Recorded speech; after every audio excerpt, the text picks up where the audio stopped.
Salut à tous, j'espère que vous allez bien. Bienvenue sur After Fight. On se retrouve pour une nouvelle vidéo. Je suis avec Ange Notari. Ange, comment tu vas? Ça va et toi, Kevin, tranquille? Ouais, ça va impeccable. Anecdote, c'est la deuxième fois qu'on enregistre ce podcast. Ouais, c'est pour ça, au moins on est sûr. Ça va. Donc, je te reçois aujourd'hui pour parler donc de la victoire de Alexis Nicolas qui a marqué l'histoire du pied-point français grâce à sa victoire au One Championship. Donc, le combat qui a eu lieu vendredi soir face à Hersen. Pourquoi j'ai fait appel à toi pour cette vidéo? Parce que tu es un coach de striking. Voilà, petit teasing, il y a des vidéos qui vont arriver très prochainement avec la team Notary. Mais quand même, vu qu'étant donné que c'est la première fois que tu viens sur la chaîne, je vais te laisser te présenter. Ouais, donc rapidement, moi du coup, ben, je suis coach à la Team Notary, du coup, à Tours, dans le 83. Donc c'est un club qui a 35 ans d'histoire. Moi j'ai commencé en 96, j'avais que 5 ans. Et aujourd'hui, bon, je m'occupe de la section compétiteur principalement, que ce soit des amateurs jusqu'aux professionnels. Je prépare, je prépare essentiellement nos combattants. Voilà. On va pas s'attarder de toute façon sur ça, mais il y aura des vidéos qui vont Tranquille, arriver. rapidement, voilà. Voilà, là On on aura va mettre l'occasion. l'honneur donc aux Français. En tout cas, c'est vraiment un plaisir de te recevoir et de pouvoir mettre en avant le pied-point sur After Fight. Par du temps, je parle de MMA, mais là j'étais obligé de faire un podcast et de souligner parce que déjà on peut dire ce qu'il a fait, c'est historique. À son deuxième Oui, combat et puis il a battu un adversaire solide. Qu'est-ce que tu as pensé toi de la performance et le combat? il y a pas grand-chose à dire finalement sur de son côté, c'est presque un zéro déchet, je dirais. C'est-à-dire il a sorti un combat finalement où, pour moi, il gagne chaque reprise contre un adversaire difficile à boxer. Je veux dire, le mec, il est plus grand de taille, il fait qu'avancer, il est dur sur ses coups. Donc, je pense il a pas fait la prépa, une prépa aléatoire. Je pense qu'il s'est vraiment préparé pour affronter Reggie Anderson, du coup. Euh, Est-ce que ça a été fait de l'autre côté? J'en sais rien. Tu vois, du coup, bon, Moi, je t'avais dit que j'avais trouvé que le combat, je l'avais trouvé serré. Justement, ouais, c'était le débat qu'on a eu. Moi, j'ai trouvé, alors, sur les premiers rounds, on voit clairement le travail de kick de Barbosa, ouais. qui a été remarquable. Mais le fait que son adversaire, tu vois, il fasse qu'avancer, qu'il lui met la pression, on va dire, tu vois, qu'il était limite obligé de boxer en reculant, de chercher le contre. Et je sais pas, alors j'ai pas l'habitude de regarder du pied-point, tu vois, mais c'est pour ça que sur le papier, ça m'a paru serré. Et toi, justement, tu me disais Ouais. que pas du tout, en fait. Pour Ben toi, voilà, c'est il a intéressant que remporté la que tu victoire. remettes de nouveau le doigt là-dessus parce que du coup, ça donne matière à débattre. C'est ça qui est intéressant. C'est que d'un premier aspect comme ça, si tu regardes le combat euh, vite fait ou si tu t'attardes sur certaines choses, si tu t'attardes pas sur certaines choses, tu peux voir le combat serré, je suis entièrement d'accord. Parce que c'est bien Hercel qui donne le rythme. C'est-à-dire que c'est lui qui est en marche avant. Et quand tu vois un mec qui, pendant 5 rounds, il fait qu'avancer sur toi, c'est lui qui pose son rythme et qui a l'air, pour le coup, qui a l'air plus dangereux dans ses touches et tout ça, tu vois, ça donne une impression de combat serré finalement. Sauf que ce qui est encore plus dur qu'avancer, c'est savoir boxer en reculant.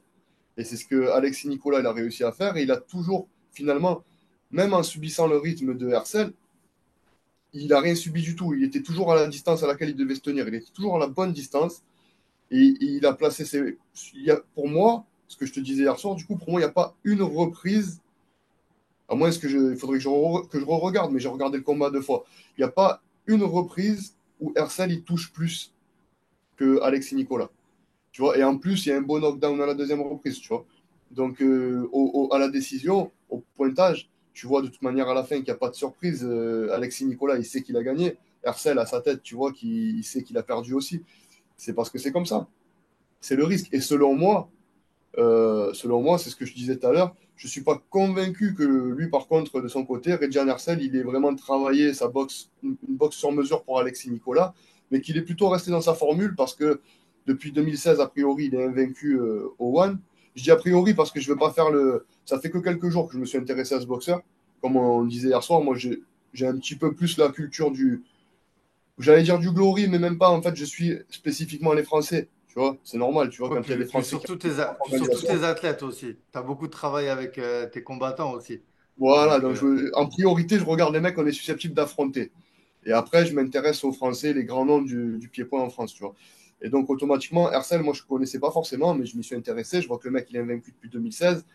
Et a priori, de ce que j'ai vu de lui ces derniers jours sur les combats que j'ai regardés avant, parce que je savais qu'on en parlerait ensemble, il a sorti la même boxe, le mec, tu vois. Vu que ça marche à chaque fois, le mec, il a un cardio démesuré, tu vois. C'est-à-dire qu'il sait qu'il peut faire, que ce soit 3 reprises ou 5 reprises, il les fera avec la même intensité. Et avec la puissance qu'il a, il suffit qu'il t'en place une. Et il sait qu'elle va rentrer à un moment donné. Tu vois le combat qu'il a fait contre Nicky Holsken, ça démarre bien pour Nicky Holsken, mais l'autre, c'est un diesel. Enfin, c'est plus au-delà. Enfin, du moins, il lâche rien. Il est toujours au même rythme, il fait toujours le même pressing. À aucun moment, il est en marche arrière. Et au final, il gagne son combat. Et Nicky Holsken, on parle un des meilleurs de la catégorie. Catégorie, en plus, du coup, ce qu'on disait aussi, c'est pas n'importe quelle catégorie. C'est celle à Cédric Doumbé. C'est la catégorie. C'est le poids médian, on va dire, tu vois, c'est celle où il y a le plus de monde. Ça frappe fort et ça boxe rapide, tu vois. Donc là, pour le coup, voilà, tu vois, je trouve qu'il a sorti la même boxe, alors qu'avec l'avantage de sa taille, il aurait davantage dû utiliser ses front utiliser kicks. son allonge. Ouais, ouais, c'est ce que tu Ouais, me les disais, jabs, que tu l'as il en même pas mettait vu un utiliser peu. un franchi, quoi. Voilà, les jabs encore, il en mettait un peu. Mais il cherchait le chaos, clairement, tu vois, il cherchait le coup dur.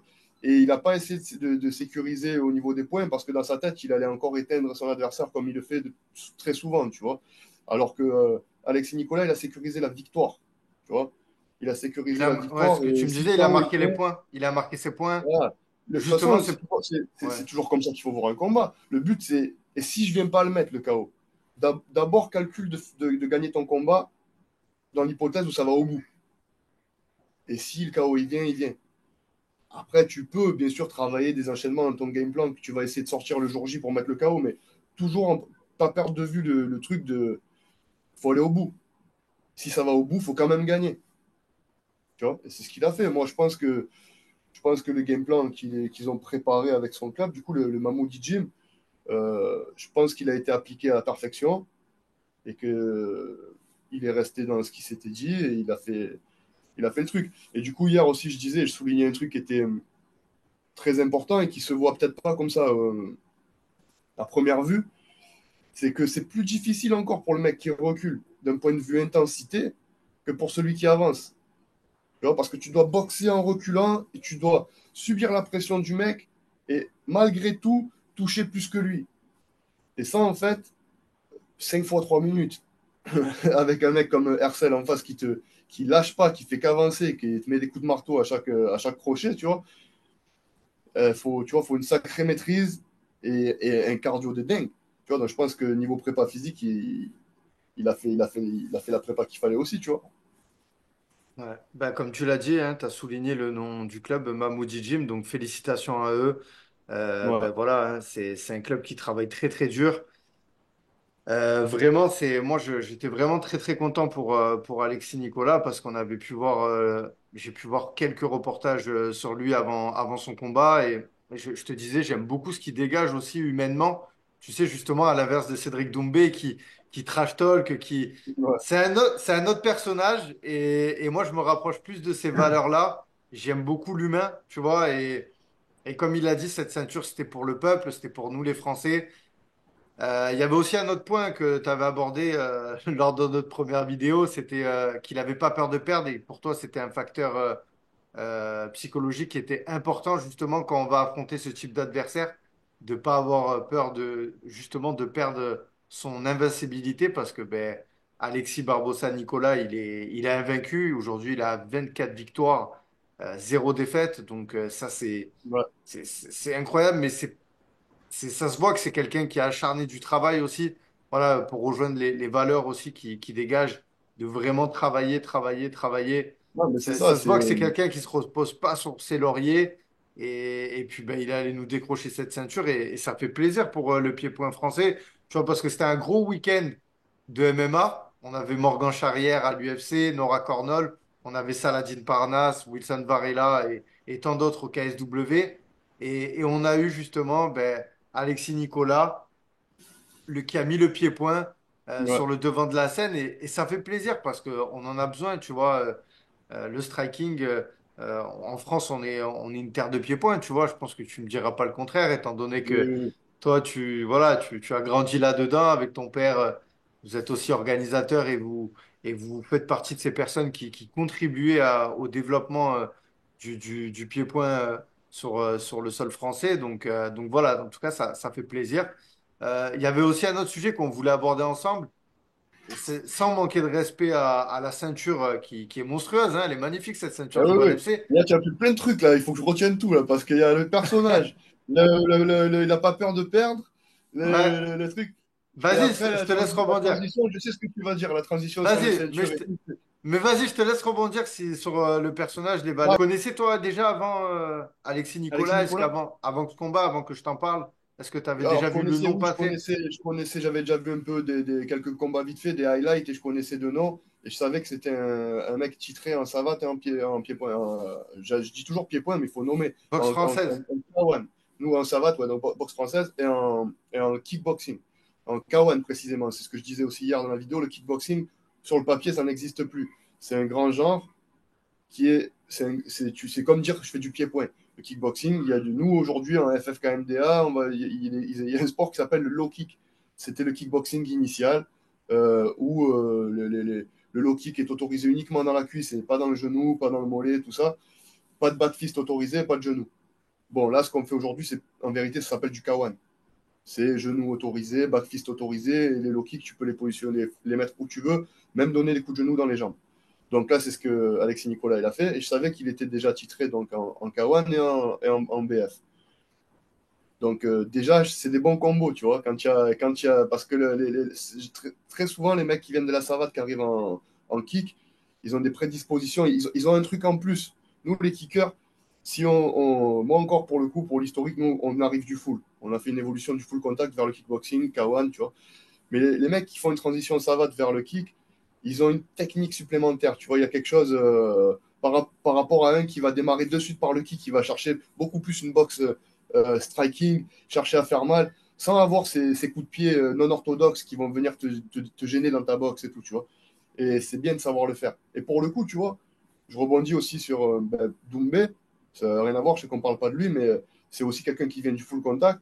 Et même si sa boxe, pour le coup, aujourd'hui, tu vas rarement le voir lever les jambes et tout. C'est des trucs qu'ils savent faire.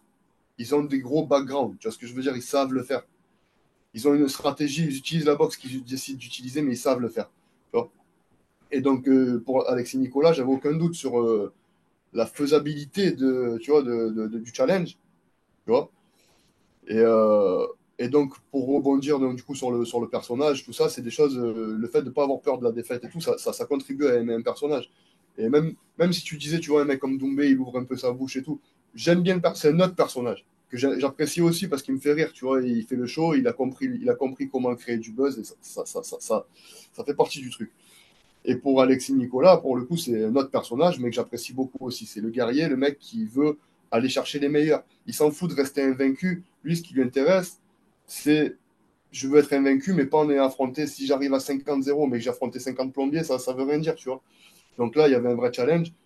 Elle est où la honte de perdre contre Rejan Hersel sur un titre du One FC? Tu vois ce que je veux dire? Et déjà, sois fier d'arriver jusque-là, tu vois. Donc Surtout à derrière, son deuxième combat. C'était son deuxième tu combat vois, dans c'est incroyable. l'organisation. Et Il a été malgré tout, je savais respecté. qu'il, techniquement, je sentais qu'il y avait moyen que ça se fasse, tu vois. Je sentais qu'il y avait moyen que ça se fasse. Ah, moi, La- j'avais la- la- pronostiqué qu'il allait le battre, hein. Personnellement, j'avais échangé avec plusieurs personnes et j'ai dit, il va gagner. Alors après, c'est sûr qu'en face de lui, il avait ce géant et surtout, il était invaincu. Mais Alexis aussi était invaincu, tu vois. Eh Donc oui, voilà, mais je sais pas, il a ce facteur, Alexis, je le trouve, voilà, il est excellent dans son domaine, tu vois. bien sûr, bien sûr. Mais non, franchement, en tout cas, ouais, félicitations à lui. Ouais. Et ouais, ouais. Et on disait ouais, que c'est un boxeur qu'on aurait été honoré aussi de recevoir sur nos galas, mais bon, là Oui, maintenant, c'est vrai que c'est ce que je t'avais oui, dit au début. dans la première vidéo qu'on avait tournée, j'avais dit potentiellement ça aurait pu être Mais un ouais, combattant qui aurait pu combattre au choc des gladiateurs. Ça, pareil, il y aura une vidéo qui arrive sur la parce que chaîne oui, avec le on a fait des affiches avec des boxeurs que tu sais, Sami que tu as de. Sana. Ouais. Bah, tu peux nous dire quelques noms pour les amoureux du pied-point qui vont regarder. Ouais, on a eu des gars comme Sami Sana, comme Yohan Lidon, comme à l'époque même Myriam Lamar qui était venue, qui avait combattu sur nos organisations. Enfin, il y en a eu énormément, ça fait 22 ans, tu vois. Donc là, Le choc des récemment, gladiateurs au on a Lavando. Ouais. des boxeurs du Glory qui sont pas forcément en exclusivité, comme Diagueli Camara, comme Pepochi, tout ça, qui ont pu participer l'année dernière, tu vois. C'est quand même. Oui, Alors, ça, tu on vois, a c'est dit vraiment justement, de la ça, c'est génial parce que je pense que le One FC, ils laisseraient pas, tu vois, leurs athlètes aller combattre justement dans ces contrats d'exclusivité. Là, je pense que Alexis tout est Nicolas, tu vois, négociable. ouais, tout est Ça négociable. dépend. Je sais qu'il y a Ouais. des boxeurs qui au Glory, on leur laisse pas le choix. Il y en a d'autres, ils ont le choix. Donc, Hmm. tout dépend de qui tu es, combien de tables tu vends. Je pense aussi, tu vois, il y a tout ça, tu vois. Donc, Et justement, tu parles du Glory. On avait évoqué aussi ce sujet. Est-ce qu'aujourd'hui, c'est plus prestigieux dans le pied-point? Enfin, moi, c'est une question que je te pose, hein, bien sûr. D'avoir la ceinture du Glory dans la même catégorie, comme l'a fait Cédric Doumbé, ou d'avoir la ceinture du One. Bien évidemment, les deux, c'est le Graal, hein, c'est ce qui se fait de mieux. oui, oui, Tu vois, évidemment. mais si on devait en choisir une, dire est-ce qu'il y en a une qui est meilleure que l'autre? Tu vois, c'est comme l'UFC, le Ouais. Bellator. Aujourd'hui, un Alors, combattant de MMA, ouais. il veut avoir la ceinture de l'UFC, tu vois. Oui, oui, Qu'il ait la ceinture du PFL, du KSW, de n'importe quelle organisation, bah c'est bien. Attention, d'être le meilleur de sa catégorie dans une organisation de sport, c'est... Attention, hein, je ne manque pas de respect à tous les champions des bien sûr. organisations. Mais quand même, il y a des niveaux et il y a aussi des niveaux dans les organisations, c'est évident. Donc voilà, la ceinture du One ou la ceinture du Glory, laquelle est la meilleure, on t'écoute. Tu sais, c'est comme la bourse, ça. Tu sais, faut pas prendre ma réponse comme définitive ou quoi que ce soit. Ce que j'essaie de t'expliquer, c'est que tout de suite, ma réponse peut être, tu vois, et les années font que ça peut changer, la donne peut changer. Il n'y a pas d'organisation. Pour moi, je les mets au même niveau, les organisations. Seulement, au One, on est dans plusieurs disciplines. Muay Thai, kickboxing, enfin, K1 en vérité, MMA et grappling. Si, peut-être même que j'ai oublié quelque chose, je sais pas, mais je sais qu'il y a au moins ces quatre disciplines-là, tandis que le Glory, c'est K1, point barre. Déjà, faut prendre ce paramètre, tu vois, en compte. Et aussi le deuxième paramètre, c'est que le Glory, maintenant, il n'y a plus de catégorie en dessous de 65 kilos. Au One, ça démarre 10 kilos plus tôt, tu vois, ça démarre à 55, je crois. Donc, automatiquement, je te dirais que déjà que de 55 à 65, la question ne se pose pas. C'est forcément au One. Et qu'au-dessus, potentiellement, on va dire encore de 65 à 70, peut-être qu'il y a débat. Mais je suis pas, même pas le mieux placé pour répondre à ça parce que je suis pas le gars qui suit tous les événements ou qui regarde chaque catégorie de poids, tu vois. Donc, je peux pas non plus, il faut pas prendre ma réponse comme argent comptant. Mais je dirais que dans cette catégorie, dans la catégorie du coup de Alexis Nicolas et Cédric Doumbé, pour moi, l'historique fait que c'est au Glory. Tu vois, c'est au Glory qu'on a vu les plus grands noms pour l'instant. Ce qui n'enlève pas le prestige du One. De toute manière, ils ont la même, plus ou moins, je pense, les mêmes politiques. C'est-à-dire que pour déjà être éligible à boxer dans ces organisations, tu vois, faut déjà faire partie des meilleurs au monde. Et de toute manière, 10 places, si tu fais un ranking sur 10 tu vois, ça suffit pas dans une organisation pour regrouper les meilleurs. C'est déjà vachement serré, tu vois, à ce niveau-là. Parce qu'il y a beaucoup de mecs, pour moi, qui auraient sûrement le niveau d'être au One ou au Glory, mais qu'il y a peu de place. Tu vois ce que je veux dire? Et c'est aussi des opportunités, c'est aussi avoir les bons managers et compagnie, tu vois, ça, on va pas se mentir. Mais du coup, oui, je dirais le Glory, mais ça n'enlève rien au prestige de la ceinture qu'il a récupéré ce week-end. C'est ça. Et en plus aussi, c'est le premier Français. Donc voilà, hein, c'est là clairement c'est Premier marqué dans Français au l'histoire. One, Ouais. voilà, Premier mais Français au One à... Au Glory, les Français, on a fait pas mal de choses quand même, hein. Ouais, ouais, c'est vrai. Hormis même Cédric Doumbé et Anissa Meksen, je veux dire qu'il y a quand même eu pas mal de combattants sans être forcément les champions en titre qui étaient dans des top rankings, tu vois. Là, je pense par exemple aussi à Nordine Maïedine, tu vois, là, on a vu aussi Sofiane Laïdoni, qui a boxé contre Rico, là, il n'y a pas longtemps au Rico, ouais. Glory. C'est des fiertés, tu vois, de voir ces Français briller au Glory, parce qu'ils brillent. Je veux dire, c'est pas parce que tu n'es pas le champion en titre que tu fais pas partie des Bien sûr. meilleurs au monde de ta catégorie, tu vois. Donc, non, non, c'est une fierté, tu vois, dans tous les cas. Eh ben, Que dire de super. plus? Bon. Que Ouais, dire de non, plus? ben voilà, on le redit. Félicitations en tout cas à Alexis Barbosa, Nicolas et ainsi que toute la Ouais. team du Mamoudi Gym. Voilà, hâte de voir la suite. Je pense que, tiens, est-ce que pour toi il y aurait match à faire une revanche? Est-ce que tu penses que Hersen il va demander une revanche étant donné que il était invaincu, que c'est à la décision? Après, pour être franc avec toi, je connais pas la catégorie et je sais pas les projets qu'ont le One. Est-ce que bon, dans tous les cas, il est sous Oui, contrat, je crois, pendant 2 ans. Donc, la revanche, je, elle va être inévitable, je pense.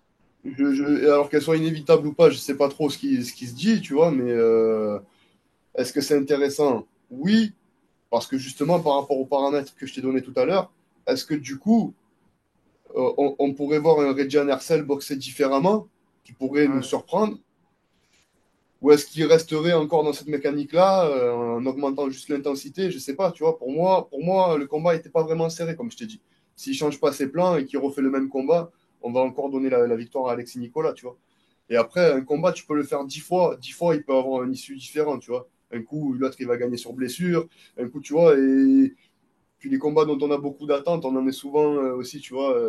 Tu vois, des fois, tu te dis, ça y est, là, ils vont livrer une guerre de fou. Et puis, en fait, ça s'arrête à la première reprise pour une ouverture sur une arcade, une connerie, tu vois. ouais, Donc, tout peut arriver. Tout peut arriver. Et je pense qu'il voudra prendre sa revanche, c'est sûr. Après, il faut voir ce qu'Alexis Nicolas décide de faire pour l'avenir.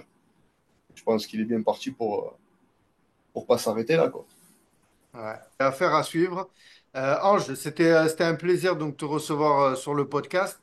Bon, attention, Plaisir il y a tes partagé. réseaux, il y a tes réseaux en description si les gens ils veulent aller te suivre. Je le répète, je retease ça, mais voilà, il y a des vidéos qui vont arriver très prochainement donc, dans le club de la Team Notary. On vous réserve une petite surprise, voilà, des interviews, des entraînements, de la baston, du pied-point, quoi, Ouais. voilà. Donc voilà, j'ai hâte de mettre tout ça en place dès que le temps va le permettre. Mais voilà, en tout cas, ça va arriver très très vite et je suis vraiment fier de pouvoir mettre ça en avant. Parce que pour la petite histoire, la Team Notary, c'est un club à côté de chez moi, là où j'ai grandi. Donc voilà. Mais voilà, en tout cas, ça arrive très prochainement. Ouais. Ange, Eh ben, merci Kevin, merci à beaucoup. toi. Et au plaisir. Au plaisir.